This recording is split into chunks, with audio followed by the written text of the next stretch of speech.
أعوذ بالله من الشيطان الرجيم. بسم الله الرحمن الرحيم.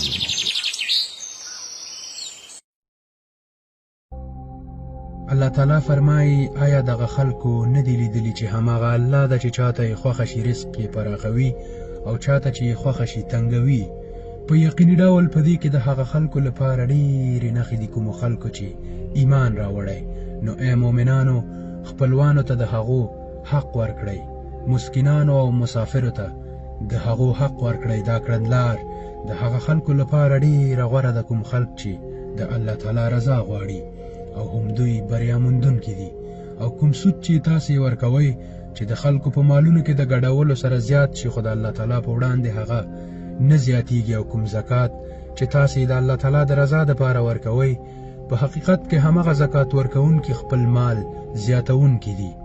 همدغه الله ده چې تاسې پیدا کړي یاست او بیا یې تاسې ته رزق درکړی او بیا همغه تاسې ته مرګ درکوي او بیا همغه تاسې بیرته راژوندي کوي.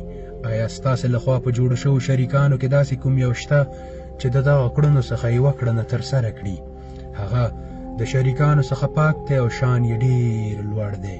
په وچه او لمده کې د خلکو د اعمالو له کبله فساد خپور شوی. نو الله تعالی په دوی باندې د هغه اعمالو سزا او خوند څه کوي چې دوی ترسره کړي دي.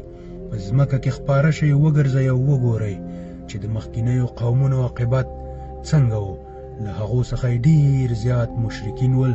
نو خپل مخ د ریښتیني دین په لور باندې برقرار کړئ او په مستقیمه لاره باندې روان اوسئ، مخکې له هغې چې هغه ورځ راشي چې هغه د الله تعالی د خوا درونکې نه ده او حتما راتلونکې ده. په هغه ورځ به ټول خلک تیت و پرک او د یو بل څخه جلا شي. او کومو خلکو چې کفر اختیار کړی کافر شوي د هغو د کفر تاوان یوازې همغو ته ده، او کومو خلکو چې ایمان راوړی او نیک عملونه کوي هغو ځان ته په جنت کې ځای برابروي. السلام علیکم.